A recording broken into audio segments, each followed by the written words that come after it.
Peoples party کی central executive committee کا اجلاس، آئندہ کی حکمت عملی، حکومت سازی اور دیگر امور پر غور۔ شیری رحمان، فیصل کریم کنڈی، شازیہ مری کی میڈیا ٹاک، کہا مشاورت کا عمل جاری ہے، اجلاس منگل کو بھی ہوگا۔ استحکام پاکستان پارٹی کے سربراہ جہانگیر خان ترین قومی سیاسی ٹرین سے اتر گئے، سیاست کو خدا حافظ کہہ دیا۔ امیر جماعت اسلامی سراج الحق نے بھی منصب چھوڑ دیا۔ امیر جماعت اسلامی کراچی حافظ نعیم نے سندھ اسمبلی کی جیتی ہوئی نشست چھوڑ دی، کہا یہ نشست پی ٹی آئی کا آزاد امیدوار جیتا ہے۔ سندھ کی وزارت اعلیٰ کا تاج کس کے سر سجے گا؟ پیپلز پارٹی نے مشاورت شروع کر دی۔ شرجیل انعام میمن اور ناصر حسین شاہ وزیر اعلیٰ کے لیے فیورٹ، 2 مرتبہ سندھ کے وزیر اعلیٰ رہنے والے مراد علی شاہ بھی ہیٹرک کے لیے تیار۔ تحریک انصاف کی کور کمیٹی کے اہم اجلاس میں مستقبل کی حکمت عملی طے کر لی گئی۔ مرکز، پنجاب اور پختونخوا میں حکومت بنانے کی حکمت عملی کے لیے خصوصی کمیٹیاں قائم کر دی گئیں۔ اجلاس کے بعد جاری بیان میں کہا گیا ہے کہ عوامی مینڈیٹ پر ڈاکہ ڈال کر ملک کو مجرموں کے حوالے کرنے کی غیر جمہوری، غیر قانونی اور غیر سیاسی کوششوں کی ہر سطح پر بھرپور مزاحمت کی جائے گی۔ 7 نومنتخب ارکان پنجاب اسمبلی کی مریم نواز سے ملاقات، عطا تارر کرتے ہیں سادہ اکثریت حاصل کر چکے ہیں، 2 دن میں اراکین کی تعداد مزید بڑھ جائے گی۔ وزیر اعظم کے امیدوار کا نام پارٹیوں سے مشاورت کے بعد متفقہ طور پر کیا جائے گا۔ استحکام پاکستان کے صدر علیم خان اور منتخب امیدوار اون چودھری کی شہباز شریف سے ملاقات، حکومت سازی پر تبادلہ خیال۔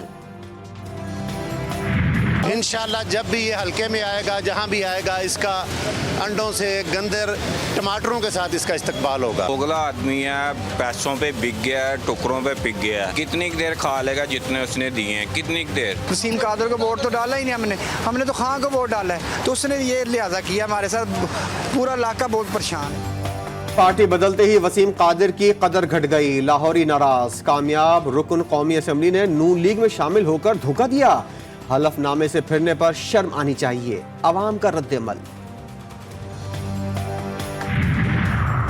انتخابات کے نتائج مسترد، پی ٹی آئی کا چیف الیکشن کمشنر اور دیگر حکام سے فوری استعفے کا مطالبہ۔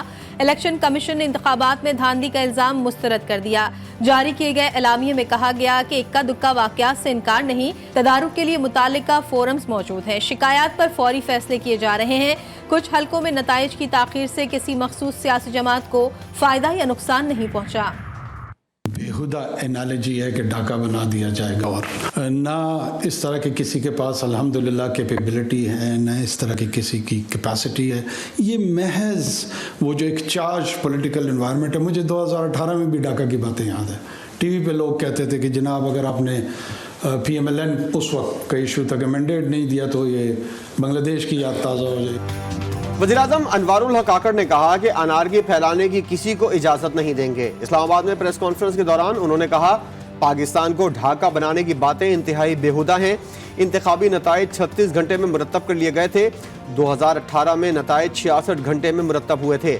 موبائل فون بند ہونے سے کچھ تاخیر ہوئی، لیکن اسے دھاندلی نہیں کہہ سکتے۔ اگلی حکومت کو آئی ایم ایف سے نئے پروگرام پر بات کرنا ہوگی۔ دھاندلی ہوئی تو پختونخوا میں اتنی سیٹیں کیسے جیت گئے؟ پارلیمان میں آنے والا سب سے بڑا گروپ دھاندلی کے الزام لگا رہا ہے۔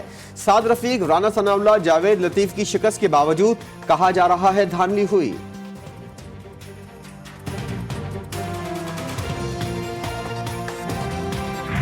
چند لوگ پورا پلان کر رہے ہیں کہ 9 مئی طرح کا ایک انسیڈنٹ ریپیٹ کیا جائے۔ کسی نے بھی کوئی اس طرح کی چیز کرنے کی کوشش بھی کی تو 9 مئی کا ریئیکشن تو تھوڑا تھا، اس کا کئی گنا زیادہ ریئیکشن ہو۔ 9 مئی جیسا واقعہ دہرانے کی سازش کا ثبوت موجود۔ نگراں وزیر اعلیٰ پنجاب محسن نقوی کہتے ہیں اب کوشش ہوئی تو 9 مئی سے 4 گنا زیادہ شدید ریئیکشن آئے گا۔ پرامن احتجاج کہا کہ استعمال کریں، کسی نے قانون کو ہاتھ میں لیا تو سخت کارروائی ہوگی۔ اور غزہ میں اسرائیلی درندگی جاری، شہداء کی تعداد 28,000 سے تجاوز کر گئی۔ غزہ میں جنگ بندی کی کوششیں بھی جاری، حماس کے حملوں میں اسرائیلی فوج کو بھی بھاری جانی و مالی نقصان کا سامنا۔